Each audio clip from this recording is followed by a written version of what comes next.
আসসালামু আলাইকুম এভরিওয়ান। কি অবস্থা সবার? আশা করি সবাই ভালো আছেন, সুস্থ আছেন, সুন্দর আছেন। আমি আলহামদুলিল্লাহ ভালো আছি। ওয়েলকাম টু মাই চ্যানেল যেখানে আমি নিজে শিখি এবং আপনাদেরকে শেখাই। আজকে আমরা শিখব লিস্ট সম্পর্কে। HTML এ অনেকভাবে লিস্ট তৈরি করা যায়, সে ব্যাপারে কিছু জানবো। সো সবার ১ম এ বলে নেওয়া ভালো যে HTML এ আসলে ৩ ধরনের লিস্ট দেখা যায়। এই ভিডিওতে আমি জাস্ট আপনাদেরকে ২ টাইপের লিস্ট সম্পর্কে দেখাবো। একটা হবে অর্ডারড লিস্ট এবং আরেকটা হচ্ছে আনঅর্ডারড লিস্ট এবং 3rd টাইপের যে লিস্টটা আমরা পরবর্তী ভিডিওতে শিখব সেটার নাম হবে ডেফিনিশন লিস্ট। অ্যান্ড শুরু করা যাক। ইয়েস, সো সবার ১ম এই আমি একটা ফাইল তৈরি করে নেব এবং ফাইলের নাম দিয়ে দিলাম লিস্টস এবং list.html অ্যান্ড এন্টার প্রেস করার পর আমার ফাইলটা তৈরি হয়ে যাবে। সো দেন আমি শিফট 1 এ প্রেস করব, তাহলে এক্সক্লেমেশন মার্ক আসবে।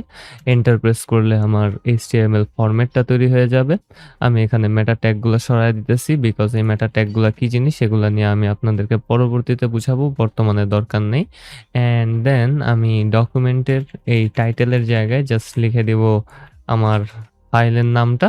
সো ফাইলের নামটা লিখে দেওয়ার পর ফাইলের নাম লেখা হয়ে গেছে। এখন আমি বডি ট্যাগের ভেতর লিস্ট তৈরি করে নিতে পারি। সো সবার ১ম এই আমি অর্ডার লিস্ট দিয়ে শুরু করব এই ভিডিওতে। সো অর্ডার লিস্ট জিনিসটা কি? জাস্ট আমি সবার ১ম এ লিখব OL, যেটা হচ্ছে অর্ডারড লিস্টের শর্ট ফর্ম, এবং এন্টার প্রেস করলে আমার একটা বিগিনিং এবং একটা এন্ডিং ট্যাগ তৈরি হয়ে যাবে OL দিয়ে। সো এটাকে বলা হয় অর্ডারড লিস্ট ট্যাগ। এবং প্রত্যেকটা লিস্ট ট্যাগের ভেতরেই আরো একটা এক্সট্রা ট্যাগ ব্যবহার করতে হয় নেস্টেড অবস্থায়, সেটার নাম হচ্ছে LI, অথবা এটা হচ্ছে লিস্ট আইটেম নামে এটাকে আমরা সবাই বলতে পারি। সো লিস্ট আইটেম এবং অর্ডার লিস্ট। সো আমি জাস্ট এখন এই লিস্ট আইটেম দিয়ে কিছু করতেছি না, আমি অর্ডার লিস্টের ভিতর লরেম এপসন দিয়ে কিছু একটা লিখে দিলাম। সো আমি এই লরেম এপসন দিয়ে কিছু একটা লিখে দেওয়ার পর আমি জাস্ট একটু এটাকে লাইভ সার্ভারটা ওপেন করে নিব। সো গো লাইভে ক্লিক করলাম, আমার ডিফল্ট ব্রাউজারে ওপেন হয়ে যাবে এবং ডিফল্ট ব্রাউজারে ওপেন হয়ে গেল এবং আমরা দেখতে পারতেছি এমন একটা লাইন, ঠিক আছে? কিন্তু এখানে অর্ডারড আনঅর্ডার্ডের কোনো কাজ হইতেছে না আসলে। সো আমরা তো এখানে ডিফাইন করে দিছি যে আমাদের অর্ডারড লিস্ট একটা তৈরি করতেছি, এটার ভেতরে কি থাকবে ওইটাও আমরা লিখে দিছি। কিন্তু আমরা যে এটা যে অর্ডার লিস্টের একটা আইটেম, এটা বোঝানোর জন্য আমাদেরকে LI কে ব্যবহার করতে হয়। সো আমি এখানে জাস্ট LI ট্যাগ ব্যবহার করব। সো LI ট্যাগ ব্যবহার করলে কি হয়, আমরা LI ট্যাগের জাস্ট স্টার্টিং ট্যাগটা এখানে রাখবো এবং এন্ডিং ট্যাগটা শেষে যেয়ে দিয়ে দেব। সো অ্যারো, তারপর এন্ডিং LI স্ল্যাশ দিয়ে LI দিয়ে দিব, তাহলে আমাদের এন্ডিং ট্যাগটা অ্যাড হয়ে যাবে। তো এখন যদি আমি যাই এবং রিলোড করি তাহলে দেখবো যে আমাদের লেখাটার শুরুতে বাই ডিফল্ট একটা 1 চলে আসছে। সো আশা করি আপনারা এতটুকু পর্যন্ত বুঝতে পারছেন যে আসলে কি হয়েছে। অ্যান্ড আমি চাইলে আরো একটা লিস্ট আইটেম এখানে অ্যাড করে দিতে পারি। তো লিস্ট আইটেম অ্যাড করে এর ভেতরে আমি দিয়ে দিলাম লরেম, অ্যান্ড দেন আমি একটু কাটাকাটি করে দিতেছি। অ্যান্ড কাটাকাটি করে দেওয়ার পর আমি যদি আবারও আমার পেজে ফিরে যাই তাহলে দেখবো আরো একটা আইটেম তৈরি হয়ে গেছে 2। অ্যান্ড দেন চাইলে আমরা আরো একটা লিস্ট আইটেম তৈরি করে নিতে পারি। সো আমি এখানে আরেকটা লিস্ট আইটেম ট্যাগ দিব। এটার ভেতরে আমি আবারও লরেম ইপসনটাকে পাস করব। লরেম ইপসনটাকে পাস করার পর জাস্ট চেক করব যে কি হয়। সো চেক করলাম অ্যান্ড দেখতে পারতেছি 1, 2, 3 দিয়ে 3টা আলাদা আলাদা আইটেম তৈরি হয়ে গেছে, কিন্তু বাই ডিফল্ট এগুলার আগে 1, 2 এবং 3 রেডি হয়ে গেছে। কিভাবে হয়েছে? বিকজ অফ আমাদের এই অর্ডারড লিস্টের কারণে।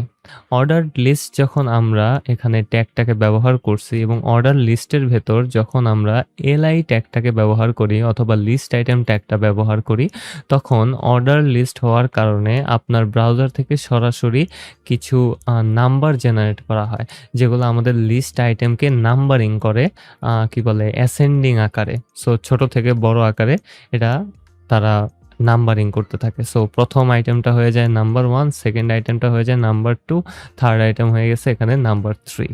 সো অর্ডারড লিস্ট এমন, সাথে আরো একটা লিস্টে আছে যেটা হচ্ছে আনঅর্ডারড লিস্ট। ওই জিনিসটা কি সেটার ব্যাপারে আমরা একটু দেখে নিই। সো আমি এখানে লিখে দিতে পারি UL এটা হচ্ছে আনঅর্ডার্ড লিস্টের শর্ট ফর্ম এবং এর ভেতরেও আমি সেম ওয়েতে লিস্ট আইটেম ট্যাগটাকে ব্যবহার করতে পারি এবং এখানে আমি দিয়ে দিলাম লরেম ইপসাম। লরেম ইপসামের ভেতর আমি ৩টা লিস্ট আইটেম তৈরি করে ফেলি আগেরটার মতোই।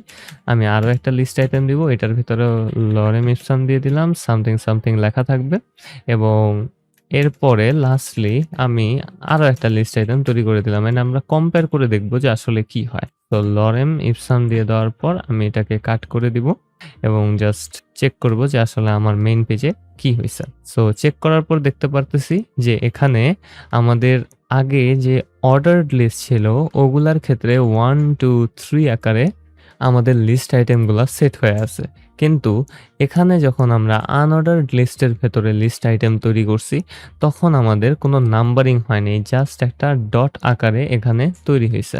তো এটাই হচ্ছে অর্ডার্ড এবং আনঅর্ডার্ড লিস্টের মধ্যে পার্থক্যটা। অ্যান্ড আমি ভাবছিলাম যে এই ভিডিওটা আরও একটু লম্বা হবে অর্ডার এবং আনঅর্ডার্ড লিস্টের, তো আমি আরও আপনাদেরকে ডেফিনেশন লিস্টটাও কি সেটাও আমি আপনাদেরকে দেখা দিতে পারবো।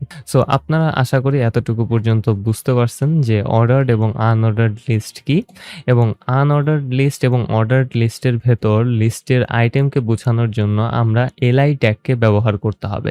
এলআই ট্যাগ যদি না থাকে তাহলে আমাদের ওই আইটেমটা আসলে ওই লেখাটা আসলে লিস্ট আইটেম হিসাবে ধরবে না। সো আমি এখান থেকে সবার প্রথম আনঅর্ডার্ড লিস্টের ভেতরে সবার প্রথমের যে লিস্ট আইটেম ছিল ওইটার ট্যাগটাকে জাস্ট সরায় দিলাম। এখন আমি রিলোড করলে দেখতে পারবো যে আমাদের লিস্ট আইটেমের আগে কোনো ডট নাই, কিন্তু যেইগুলাতে লিস্ট এলআই ট্যাগটা ব্যবহার করা হয়েছিল সেগুলাতে একটা ডট আছে। সো কোনো একটা লিস্টের ভেতরে লিস্ট আইটেম ট্যাগ ব্যবহার না করলে সেই লেখাটা লিস্ট আইটেম হিসাবে আসলে অ্যাড হবে না। সো আশা করি আপনারা এতটুকু পর্যন্ত বুঝতে পারছেন এবং সাথে সাথে আমরা এখন অন্য একটা লিস্টের দিকে চলে যাব, সেটার নাম হবে ডেফিনেশন লিস্ট। সেটা কি এখন একটু দেখে নিই অ্যান্ড এটা একটু আপনাদেরকে বোঝার ট্রাই করতে হবে। সো সবার প্রথমটা হচ্ছে যে আমাদেরকে ডেফিনেশন লিস্টের জন্য লিখবো এখানে ডিএল। সো ডিএল লেখার পর আমি এসএল লিখছি, এফএল লিখছি, ডিএল অ্যান্ড এন্টার প্রেস করলে আমাদের কাছে ডেফিনেশন লিস্ট ট্যাগটা রেডি হয়ে যাবে, যেটার একটা বিগিনিং এবং এন্ডিং ট্যাগ আছে। সো ডেফিনেশন লিস্ট ট্যাগের ভেতর আমরা লিস্ট আইটেম ব্যবহার করব না, আমরা আলাদা দুইটা ট্যাগ ব্যবহার করব। সো একটার নাম হচ্ছে ডেফিনেশন টার্ম এবং আরেকটার নাম হচ্ছে ডেফিনেশন ডিটেলস। সো ডেফিনেশন টার্মের জন্য আমরা ডিটি ট্যাগকে ব্যবহার করি। সো আমি এখনই আপনাদেরকে বুঝাবো যে আসলে এখানে ডেফিনেশন লিস্টের কাজটা কি, জাস্ট আপনারা একটু দেখেন। সো আমি এখানে দিয়ে দিলাম যে ITVAYA। তো এটা দিয়ে দেওয়ার পর আমি একটু পেজে চেক করব যে আসলে কি হয়। তো দেখতে পারতেছি এখানে ITVAYA তৈরি হয়েছে, নাথিং ফ্যান্সি, জাস্ট ITVAYA লেখাটা এখানে আসছে, অন্য এক্সট্রা কিছু এখানে দেওয়া নাই। তারপরেই আমি ডিটি এর পরেই আরেকটা ট্যাগ ব্যবহার করব যেটা হবে ডেফিনেশন ডিটেলস। সো ডিডিটা যখন ব্যবহার করতেছি তখন এর ভেতর আমি লিখে দিলাম I am N YouTuber. Okay, so এটা যখন দিয়ে দিলাম এখন আমি পেজে ফিরে গেলেই দেখতে পারবো প্যাডিং সহ ITVAYAর নিচে একটা নর্মাল কি বলে ট্যাব পরিমাণ স্পেস দিয়ে এখানে লেখাটা চলে আসছে, I am an YouTuber. So এটাই হচ্ছে আসলে ডেফিনেশনের মিনিং। আপনারা যদি কোনো ডিকশনারি দেখে থাকেন, সেই ডিকশনারি দেখলে আপনারা দেখবেন যে কোনো একটা ডেফিনেশন খোঁজার সময় আমরা সচরাচর সবার উপরে ডেফিনেশনটা দেওয়া থাকে, ডেফিনেশনের নামটা দেওয়া থাকে এবং নিচে আসলে ডেফিনেশনটা দেওয়া থাকে।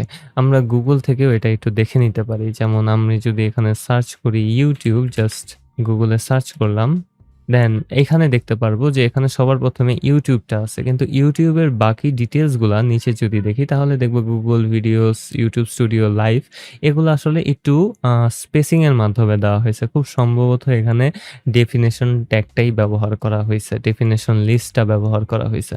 সো লিস্টের ক্ষেত্রে আমরা দেখতে পারতেছি কোনো একটাকে ডেফিনেশন দেওয়ার জন্য এখানে আসলে আমাদের তেমন কোনো এক্সট্রা অর্ডার্ড লিস্ট এবং আনঅর্ডার্ড লিস্টের মতো এক্সট্রা কোনো নাম্বারিং তৈরি হইতেছে না, আনঅর্ডার্ড লিস্টের মতো কোনো ডট তৈরি হইতেছে না। জাস্ট এখানে আমরা যেটা ডিফাইন করব সেটা আমাদের ডেফিনেশনের নিচে, মানে ডেফিনেশন টার্মের নিচে লেখা হয়ে যাবে। একটু প্যাডিং সহ। ঠিক আছে?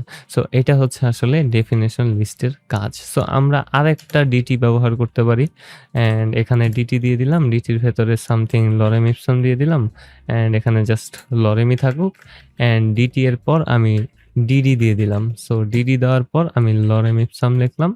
এখন এখানে কিছু একটা লেখা হবে। এখন যদি আমি একটু চেক করি আমার পেজে, তাহলে আমরা কিছু মেইন জিনিসটাই আগের মতোই দেখতে পারবো। জাস্ট ডেফিনিশনটা এখানে লরেমটা সবার ১ম এ আছে এবং লরেমের নিচে যা থাকার কথা সবকিছু এখানে রেডি হয়ে গেছে।